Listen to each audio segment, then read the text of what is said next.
I wanted to have a go at having a professional career as a cyclist. And while I was overseas in the US, I realised that there was a lot of work ahead of me. As soon as you switch your focus, you can lose everything you had. So all of our stock had dropped by 30%. And just as we came out of the tail end of the global financial crisis, our largest supplier dropped us. From the day I first set the business up, we saw growths between 25 and 35%. Welcome to Not the Rob Bell Podcast, where we talk with business owners, marketers, and professionals to extract what makes people and businesses successful. Hey everyone, and thanks for tuning in to Not the Rob Bell Podcast. Today's guest, I've got Stuart Voysey from SCV Imports. They bring in high-end road bikes and have a huge retail network across the country. We talk all things warehousing, GFC, import challenges, and business relationships. It's coming up now. So Stuart Voysey from SCV Imports, thanks so much for joining us today. Thanks for having me. And so you have a push bike import business. That's right. And how long have you been doing that for?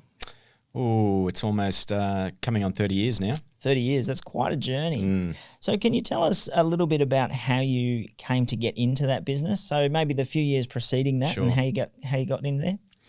So obviously the main thing that got me into it was racing push bikes myself. I used to do a lot of windsurfing and surfing before that, and I tried cycling, and it was just so hard that I was hooked.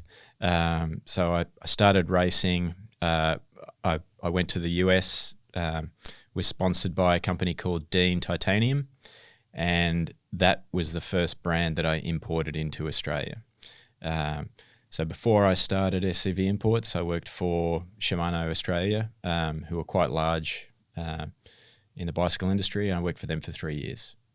Okay, so obviously you had that passion for cycling, and that's obviously driven that interest in that field. How did you make the shift from being an athlete and having a heavy interest in that to going, I'm actually going to import products? What was that sort of tipping point? Yeah, that's a really good question. So when I look back, I actually, as a 10-year-old even, I always had a competitive spirit. I windsurfed, and I went to the World Championships at 11 years of age, and wow. When I came to Australia at 12 years of age, I was actually importing in a small way back then. My friends would want Game & Watches at college, and I would fly over to Hong Kong and bring back Nintendo Game & Watches, and my parents would say, "Yeah, one day you're going to be an importer," I didn't take a whole lot of notice to it back then. But really what happened was sort of natural progression. I wanted to have a go at having a professional career as a cyclist. And while I was overseas in the US, I realised that there was a lot of work ahead of me to take that on. And my parents would have to support that. And that wasn't something I was willing to continue pursuing. But so the business side and the importing side, I was always interested in. I was always interested in commerce at school. I was always interested as a kid how these businesses functioned. So I did a business course actually with David Jones. So that gave me sort of a retail side. And while I was at Shimano Australia, that was 3 years of insight into the bike industry, really. So there was a lot I learned what to do and what not to do while I was at Shimano.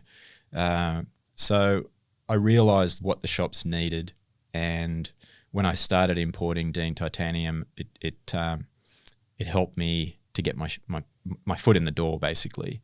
And from there, we picked up another brand from Taiwan, which was called FSA, and they expanded very rapidly, and the rest is history from there.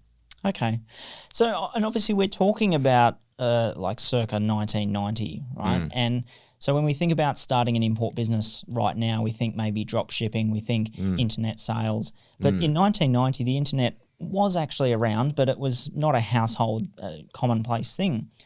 How logistically difficult was it to forge those partnerships, and how much travel was involved by comparison to what you could achieve today? Yeah, that's a good question. So travel back then was critical. To form a business relationship without actually meeting, buyers and sellers alike it had to be done. There was no Skyping. So the fax machine was your friend. I can remember sending my first email. But there were mail order companies back then, and they made business very difficult. So there was still a lot of grey importing going on. So when the internet did come along, it was quite a beast for us to compete with, and it actually made life quite difficult for our retailers to understand how they could compete with it. So it was a big change for the industry, and it has actually taken the bike industry a long time to adjust and work out that yes, there's a place for a bricks and mortars bike shop, and there is a place for the internet. The two can coexist, but for a while there, they actually thought this is going to kill the bike shop, and it's just going to be all internet. And fortunately, that hasn't happened because that customer experience is really, really important.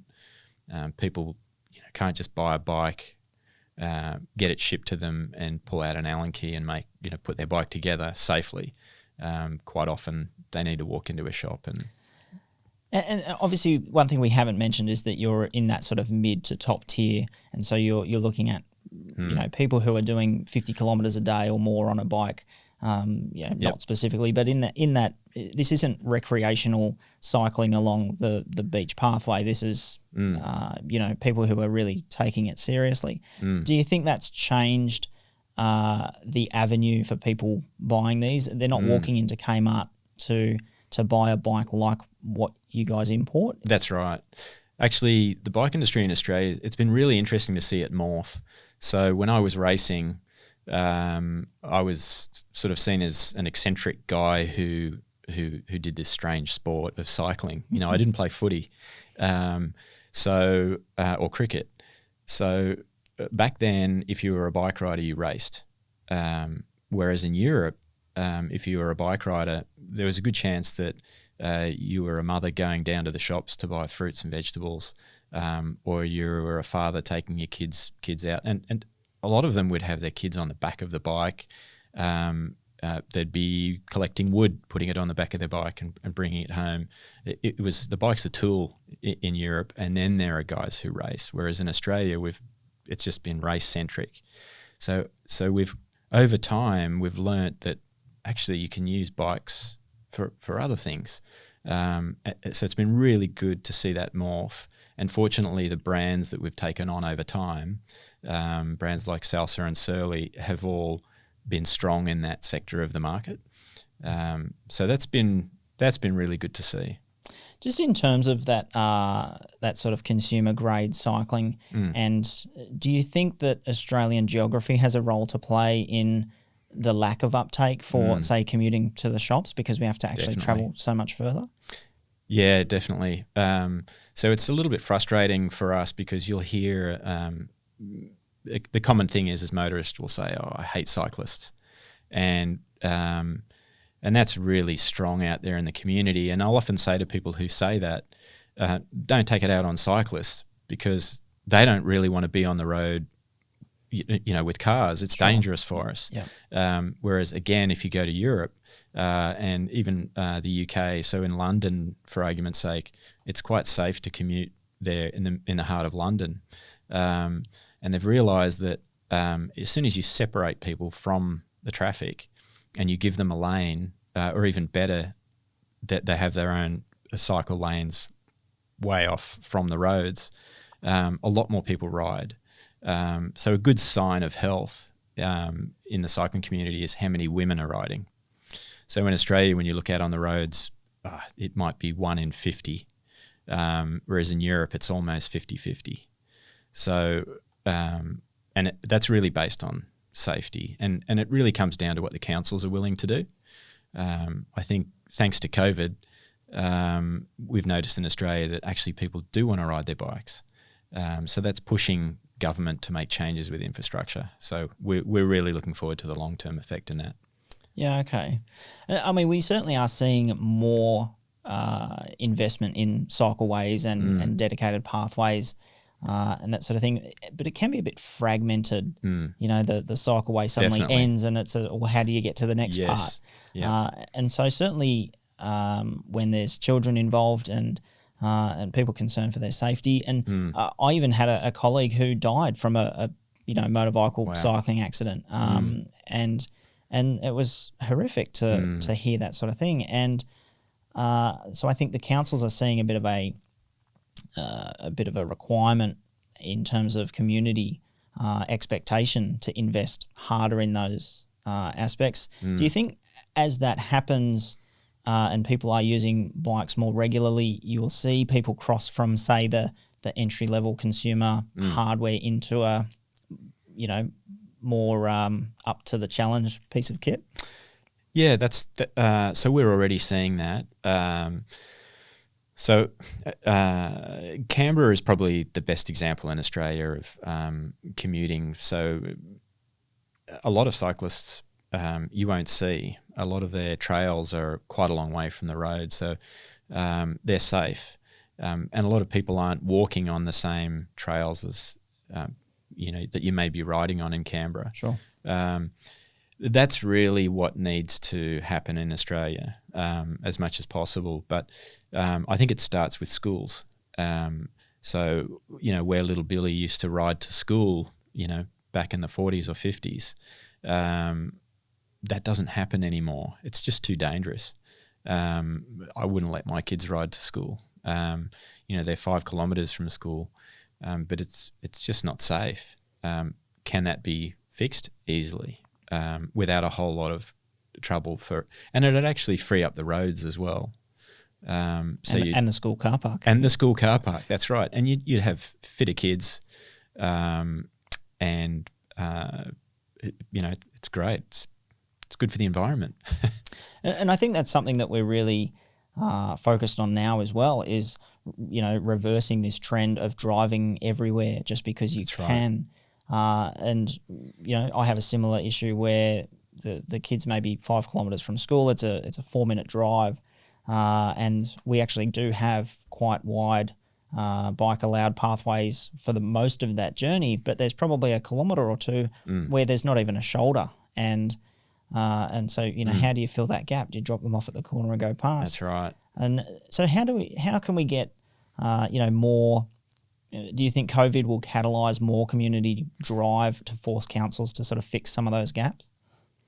I'd like to think so. I know that the Central Coast Council keeps opening opportunities for suggestions, and I'd like to think that the Central Coast community, and hopefully this will happen all throughout Australia, that people will say we need safer footpaths because there's too many cyclists. Yep. And hopefully motorists will say, look, we need cycleways, rather than just say, we hate cyclists, we need to eliminate cyclists. How can we do this safely? So I think COVID will push things along. I think if you looked at a graph, there is already growth, and there's already expenditure that's increased over the years, and I think COVID will just push that along. It's been a long time coming for Australia. And I want to get to the business side in a second, but probably last thing before we do you think that COVID has kind of, we know that COVID has created a surge in outdoor activity and created its own stock handling issues and that sort of thing. Do you think that those markets in fitness, health, outdoor, that sort of thing are going to see a sort of a lull as sort of the side effect of that surge that's happened? Do you think there's a lull before it plateaus back out again? I think there will be a lull. I think my gut feeling is that we're going to realise that the money we've been spending on the home gym, the new bike, etc., may not have been a good idea considering our financial situation. When we look at unemployment now, I think it's 10 or 11%, but I think the fallout will come. So we're not even June now, but I would say by December, I will be buying carefully. What I mean by that is as far as imports go. I feel that the Australian consumer will realise the financial impact and then start to back off. Sure. Maybe some of the things that are holding on for now maybe won't hold on for quite that full duration. And that's right. Catalyse further. So that does lead us into the to the business side a little bit more. And obviously you are physically importing product, and are you warehousing as well? Yep. And did you always take that kind of approach rather than say a third party logistics where it, as I said earlier, we get used to the idea of drop shipping in a lot of cases, but you're wholesaling into stores, and so you're providing a warehouse cache. Can you? That's correct. Yep. So it's quite old fashioned in that regard. We're just bringing in containers from Taiwan, air freights and sea freights from the US, straight into the warehouse in Tuggerah.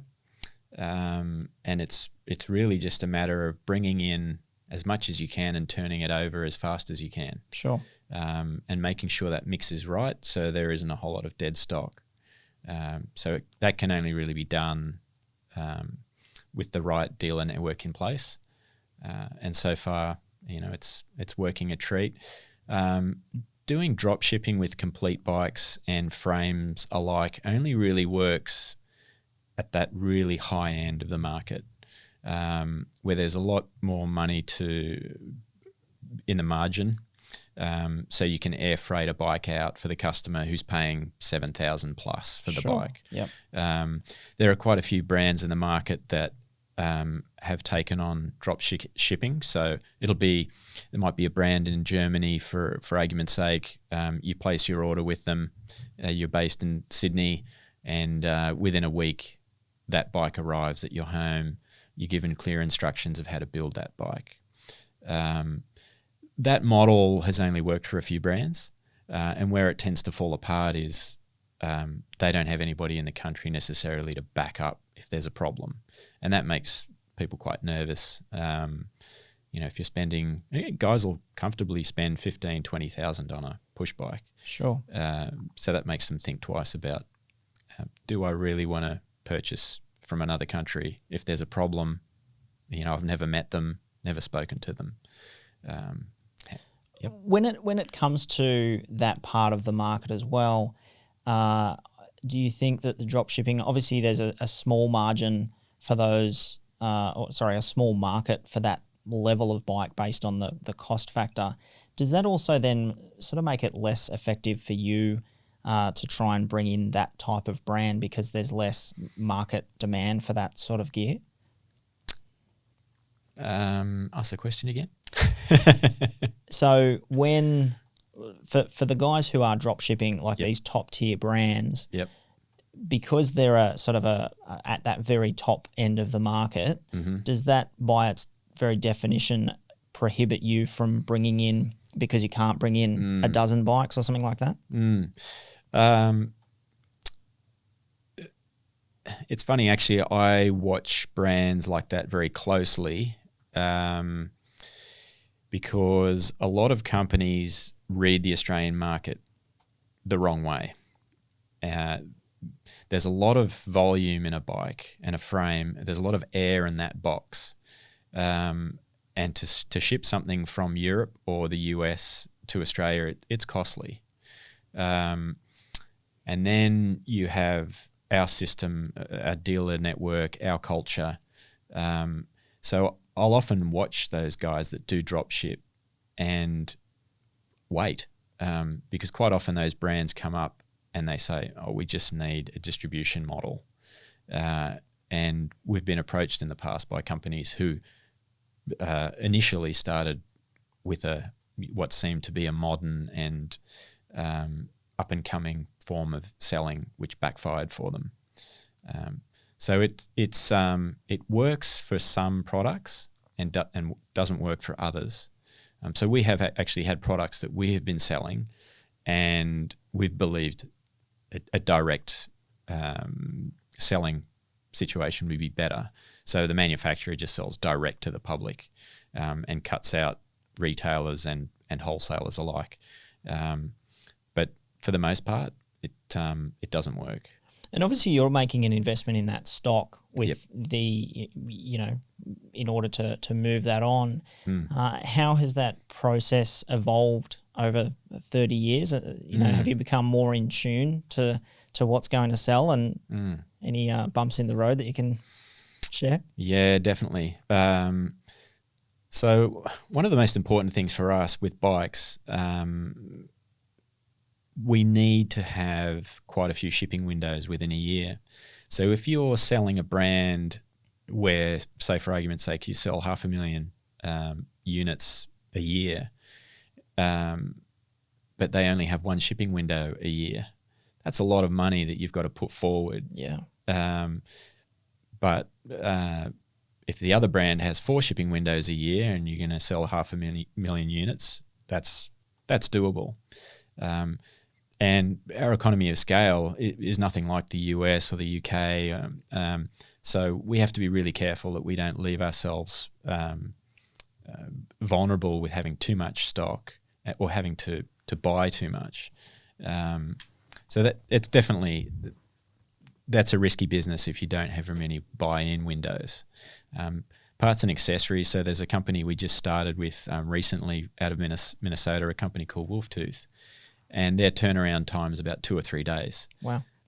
So when you're dealing with a company like that, you can place a $5,000 order each week or a $10,000 order every second week. It's great. Yep. But if they turned around and said, look, we want you to order monthly, your minimum order is 50,000, then all of a sudden it's not an option. So delivery, turnaround time and delivery speed is critical for Australian distributors. Naturally, that buying cycle as well, say you're buying, even if it is 3 or 4 times a year, how do you try and compensate or predict, say, dollar variations so that you don't either, I mean, it's great if you win and the dollar goes up, but if you have customers at the end at the retail level assuming a price is going to stay fixed for a year and, we see a 30-cent change in the dollar, like how do you cater for that? Yeah, so look, fortunately our dealers and stockists have been great and we've worked together really well. So our agreement is such that, and it's not written in concrete or stone even, but we'll say if the dollar moves 3% in either direction, then we'll vary the price. So we factor a little bit of a buffer in our pricing, but it does get tricky because some of our pre-orders are 8 months in advance. Wow. So for argument's sake, we have a shipment arriving any day now, and had that arrived a month and a half ago, we would have been in trouble because I think the dollar got as low as 0.54. For a couple of days, yeah. Yeah, that's right. I was sitting there watching the dollar slide from 0.59 down to 0.54 pretty much in a day. Yep. So a situation like that is nerve-wracking, but because you do make wins every now and then, if you make a loss, it's fine. You just wear it. And is that something that becomes easier over time as the company is more established and you have a bit more of a foothold in those things and a little bit better practice at gauging those sell channels? Yeah, definitely. I think once you start getting up to container loads and your shipping becomes less of a factor, it's a lot easier to say, okay, this is the margin I'm making. But it's really hard when you start out and you're going from 1 pallet this month and then the following month you're going to 3 pallets. So your freight costs vary, your on costs are varying, so your margin's varying, and if the dollar's moving, every now and then we would have a 30-40 grand shipment drop and we would come out with $1,000 at the end and just go, oh my goodness, what are we doing? So those early days are nerve-wracking, but once you get to containers, 20-foot containers, 40-foot containers, it's a lot easier. And I can imagine, especially at a wholesale level, because you are mainly distributing to retailers, those 1 or 2 points of margin can be quite considerable in whether the deal makes sense or not, right? That's right. Another area that we get caught out on is you might have a supplier that sends you an email, for argument's sake, and they'll say, we've made a running change. We're actually now going to use these tyres. So it's going to cost another $3. And we're using a 2-colour finish, which is going to cost you an extra $10. Please don't forget to make those adjustments. And then you've got the dollar moving, and then you get an email from your shipper saying oil's gone up, so there's this change. So to keep that flow going and then increasing those prices as needed, quite often a shipment will come in that has missed those changes, and you've already locked those orders in for the shops.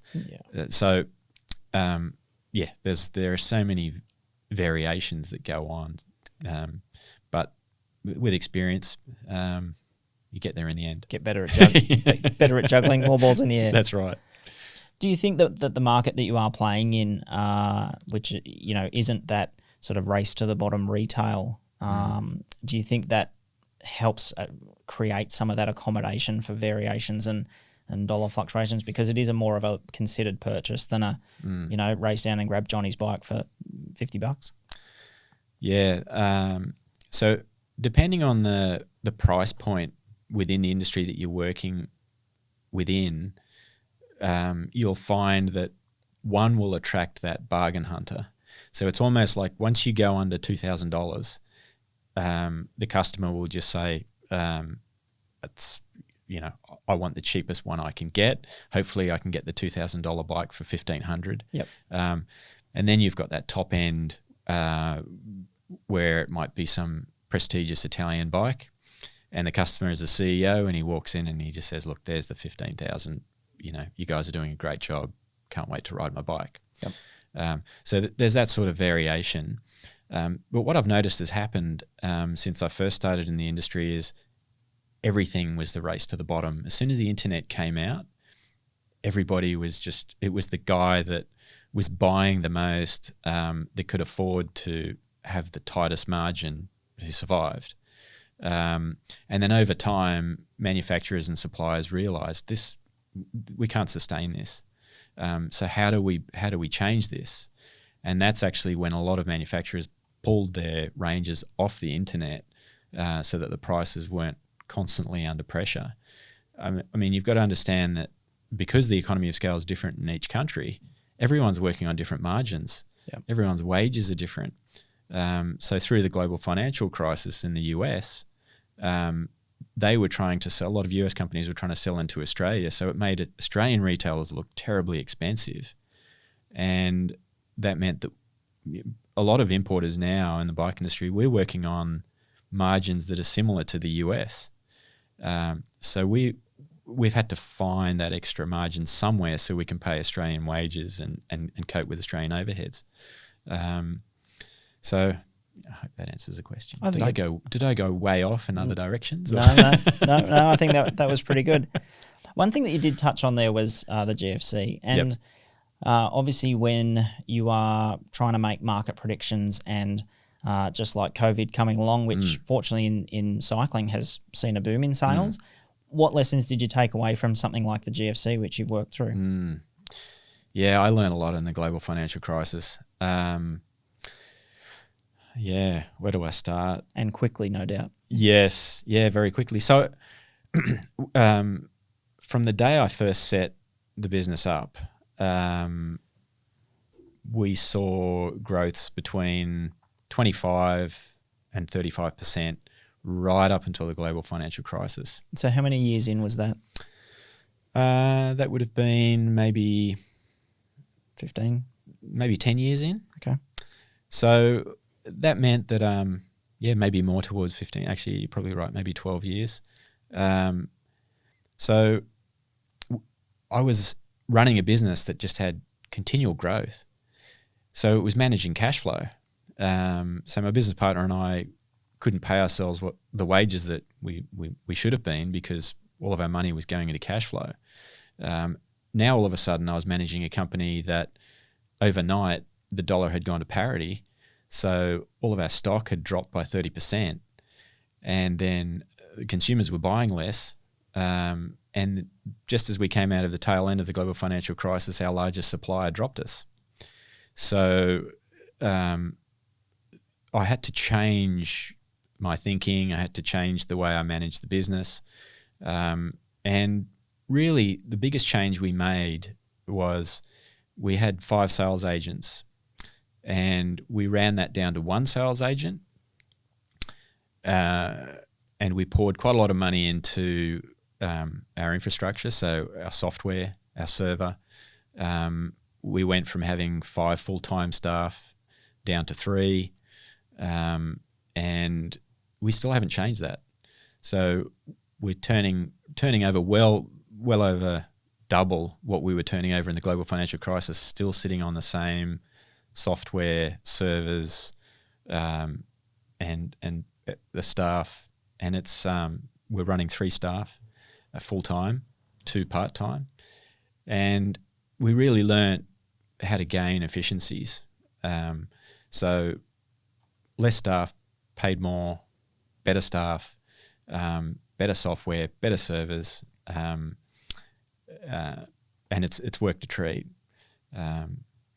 So when we were running 5 sales agents, we were finding a lot of those sales agents were also selling for larger companies.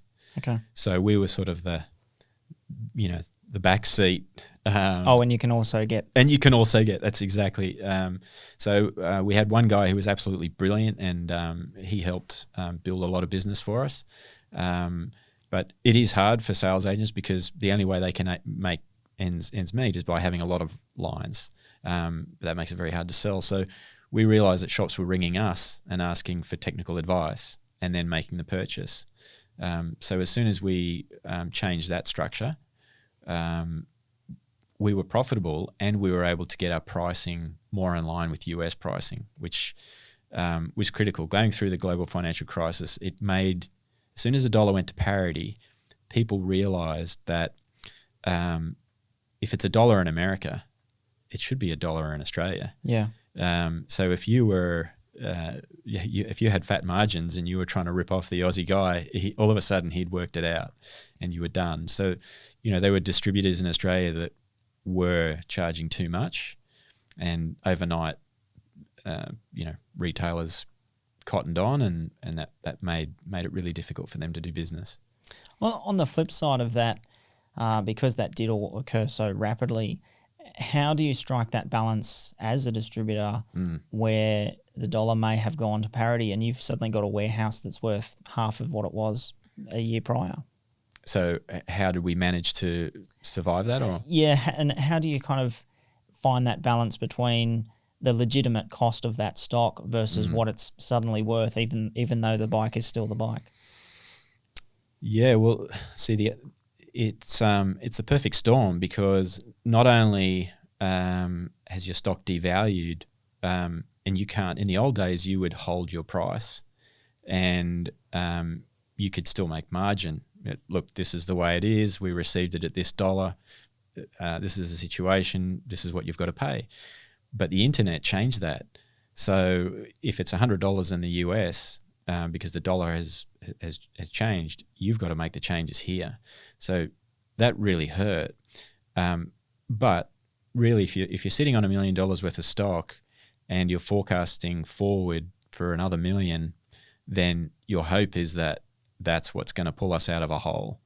So what I did was I switched from big shipments to a lot of smaller shipments. So a lot more stock running through the warehouse at a slightly tighter margin.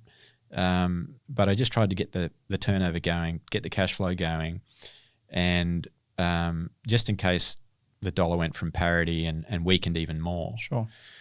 And once things leveled out, then we started bringing in containers, and you sort of flush. You have to move that stock out. Unfortunately, it's got to go somehow at a loss, and you just if you're down to $20, you just got to make sure that $20 is turned over better next time.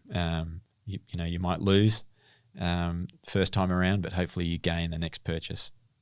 And I mean, obviously that cache of stock, has pros and cons. But as we've seen with COVID come along, so many people are moving to like a just-in-time warehousing model where they're not carrying that stock. And do you see yourself transitioning to that in the future, or you sort of think you've got the process nailed? Yeah, a lot of that comes down to our suppliers. So one of the things that we really try to encourage is, so we do a lot of business with US companies, and a lot of those US companies will get their manufacturing done in Taiwan, say. So what they'll do is they'll say, okay, your 50 bikes are ready. Can you organize your 20-foot container? And that's all well and good, but if the shops have actually phoned us and said, look, can we get another 20? We can't do that. So we really need a situation where these guys have a manufacturing run ready, but there's also a little buffer of stock. So that puts the manufacturer under a bit of pressure because, well, how much of a buffer is there going to be? Sure. So really it's like the manufacturer is putting the distributor under a little bit of pressure to buy more if he needs more, and then the distributor is pushing back onto the supplier and saying, well, can you also hold a bit more stock just in case we need it? So one of our suppliers is a company called QBP in the US, and they're one of, well, I think they are the biggest distributor in the world in the bicycle industry, and it's been really interesting watching them develop their systems in Asia. And what's really working for one of the particular brands is 4 windows where we pre-order, and any of the just-in-time items come out of the US. But there is an extra price that needs to be paid to get it air freighted, especially out of Minneapolis. It's on the other side of America. Yeah. So shifting gears a little bit to, say, the selling and the retail side, obviously your core business is on distributing to retailers, but I notice you've got a bit of e-commerce going on as well. And is that direct to consumer, and what role has that played, and how do you keep everybody happy? Yeah, that's a really good question, because it's only really been over the last 5 years that retailers haven't really had an issue with distributors making some product available direct to the public. So I think the key thing is we don't really discount to the consumer. So we don't compete with the shop. That's the key thing. And where it's helpful for us is often we'll get consumers that will say, look, I'm in Alice Springs. I need this titanium bolt. My local bike shop, sells $200 bikes. He doesn't even know what a titanium bolt is. Sure. Can I buy it directly from you? He doesn't need to make that phone call. He can just buy that straight off the website. We also sell a lot of technical items, so conversion kits and all sorts of different knickknacks that some consumers know exactly what they want, and the shops don't necessarily want to stock it, and they can make those purchases. But as far as buying a bike from us directly, they can't do that. They've got to go to our dealers or our stockists. Okay, so there's actually a bit of synergy there where, as you say, the retailers don't have to stock 1,000 different specialised parts, but their customers can still come direct and get that going. Yeah. That's an interesting balance. It's a very small part of our business. So direct selling is, it might be 3%. Do you ever see it evolving where you do make bikes available online, or is that sort of a deliberate protection of the wholesale sales channel? I hope not. I constantly read about consumers talking about, I went to this bike shop in Melbourne, and here are photos of the bike that they built for me. I'm really happy with the service, and I had a little problem with this, but they fixed it for me. And then on the flip side, you see guys who have purchased a frame from a shop, and then they've taken it home and they've bought bits off the internet and they've put it together. And quite often we get phone calls from these consumers, and they'll say it's just not working. And and we'll say, look, maybe you should go and see a bike shop.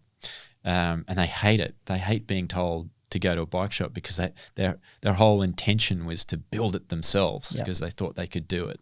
And this bike shop's going to rip me off, you know. And there is that mentality. There are a lot of people out there who are like, you know, the retailers are ripping us off, so we've got to work out a way of getting around them. And you know, it doesn't always work. It'd be like buying a car and, you know, the wheel falls off and you don't have anywhere where you can go. It's your own fault. You've got to fix it yourself. So. And I guess that's the role that the bike shops really need to play, especially contrasting to someone like a super like department store that's selling cheap bikes. They're not really offering that sale, like that after sales service, and they're certainly not specialised in it. That's right. And does that sort of then also still come back to that market segment where people are more concerned about maintenance? They're more concerned about the squeaky brakes. Maybe they're doing enough miles on their bike that they need to actually replace the brakes before the bike rusts out. Yeah, that's right. Look, I should have mentioned that in the bike industry today, there are so many intricate details. So there's hydraulic brakes now. There's electronic shifting. There are all sorts of things that weren't around when I first started racing. So when I first started racing, a seat post, for example, that goes into a frame, I think there was like 3 sizes. Today there's about 40 different sizes. And the same with the bearings that are used. And the wheel sizes. I mean, the tyre sizes are insane.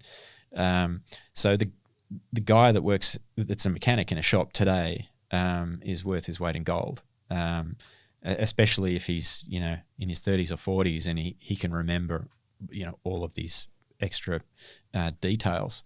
But to be an 18-year-old mechanic who hasn't done a course today, he's going to struggle because there are so many intricacies in the industry. Compatibility issues leave some people completely baffled.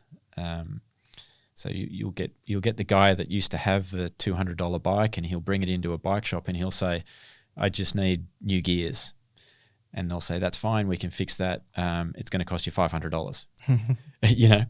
And they'll say, how can it be? How can it be $500? Well, your bike's 10 years old and no one uses 5-speed anymore. It's 12-speed now. Sure.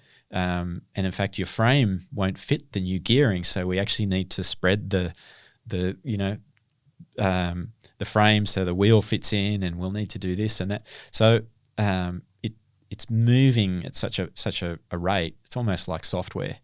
If you don't keep updating it, you'll have to get a new computer. You know, might not get hacked, but might not exactly. work the same. Yeah, that's right. It won't be long before you can hack a bike, but.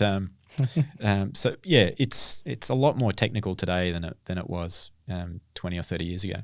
Do you think those intricacies and all those parts of that industry that you need to understand even as a distributor, do you think that helps you maintain your place as a distributor? Yeah, definitely. So there's quite a few brands that we have on board, and I'm thankful that I've got great staff because there's a lot to remember. And if you've got good staff that understand the details, the shops will ring and they say, look, we know you guys are the ones to help us with what size bearing do I need for? What size bolt do I need for? What would you suggest? So the boys are able to answer those questions, and that just relates straight through to sales. And so do you think for the opposing reasons that you, like, say you wanted to expand your distribution model into, say, fishing equipment, and I'm guessing Shimano on bikes and Shimano on fishing gear is the same brand. Right. Yep. Do you think you could replicate the model and train a team to do that, or does it really just come back to that passion for cycling that you've got? Yeah. So something like that would be potentially driven by a supplier. So if a supplier wants to head into another marketplace, they may raise that with us and say, look, are you interested? And And we have had those options in the past, and we haven't taken them, mostly because we run a lean and mean sort of business, and that was, thanks to the global financial crisis. Sure. And that would mean I would never necessarily turn down an opportunity like that if it looked like it were going to be profitable, obviously. But I would take more guys on board to do that, because as soon as you switch your focus, you can lose everything you had. And that's a danger in small business. I think if you're a corporation, you can do that. You can farm people off to diversify. But at our size, I'd be careful to diversify. Interesting. So we're coming up on time, but I've got a few quick questions that I'd love to answer. I'd love to ask you. If there was one thing that you had learnt in your business career that really stands proud, what would that be? I think culture is probably the biggest thing that I've learned over the years. So that takes a bit of explaining, but we've tried to work on getting closer to our retailers, and through that, we've created a culture. So every year we have a bike ride. It might be in Melbourne, or one of our favourite ones was we recently rode from out to the Convict Trail. So it was a 100-kilometre ride down to St Albans, and we stayed down there overnight and drank beer and ate burgers and had chips, and it was just grassroots sort of stuff. Was it a slower ride back? It was a slower ride back for me, and that was a great time. And everyone's riding, doing what they love, and it just created a really good culture. And so since that, we've continued that. It really is people that make it all work. You can sit down and you can look at P&L sheets and work out your cash flow and everything, but if you're not spending time getting to know your customers and just meeting them where they feel comfortable, it's hard to good people make it work. Yeah, good people. Cool. If there was a decision that you made along the way at some point that you could change to change the outcome, what would that be? Ooh, that's a hard one. If there is one. Yeah, if there was a decision that I thought wasn't a good one to make, I would say following what the industry standard seems to be. Something I learned going through the global financial crisis was I had actually followed a lot of things in the industry because that's just what everybody did. And we paid dearly for that. And it wasn't until I started thinking more outside of the box and what would actually work for me, what would work for my business, what would work for my shops and my suppliers, that I completely changed the structure of the business and put money where I thought it was beneficial. And I wished I'd done that sooner, but we made those changes and we've seen the benefits from it since. So more proof that that's how it's done is never the answer that exactly should be given. That's right. Interesting. And was there a mentor that you had, or was there a mentor that you would have loved to have had along the way? Yeah, I've been really blessed. I've had a lot of mentors along the way. From my parents to the coach that I had. And look, Steve's my business partner and we get along great. He's my father-in-law as well. And we went through some really hard times. Partnerships are hard no matter what. Yep. Steve's in his 70s and he's been in the business for long enough to know where we've come from. He was there through all the hard times. And he has been a great sounding board over the last few years. So that's really nice to have somebody that's older than you in the business that you can bounce ideas off. So he's been really positive. And so Steve's your father-in-law. So that's an interesting mix of relationships. Definitely. There as well. While this isn't a rapid-fire question, yep. Did you have to navigate that at all, or did it all just kind of? Definitely, yeah. So, I mean, difficult for both of us. You've got different age groups, different expectations, and the best thing about it is that as we nutted things through and we realised, okay, Steve, that's your patch. Stuart, that's your patch. And that took years to achieve, to sit down and discuss that pre-partnership and say, okay, this is what you're going to do, this is what I'm going to do. It just doesn't work like that. So we've come out the other end respecting each other's area within the business and supporting each other within those areas. The funny thing is our partnership started with Steve kind of being pessimistic and me being optimistic. And now he's optimistic and I'm pessimistic. So I don't know how that happened, but it's great that it is that way, and it's been good times. Is it important to have that bit of a kick to keep forging ahead when things maybe don't look so great? Oh, definitely. There's an opportunity we're looking at the moment, and my staff are saying go for it. My wife's saying go for it, and Steve's going, come on, what are you waiting for? And I'm just sitting on it. I can't believe it. Most of my career I've been, running ahead and doing things before anybody says anything.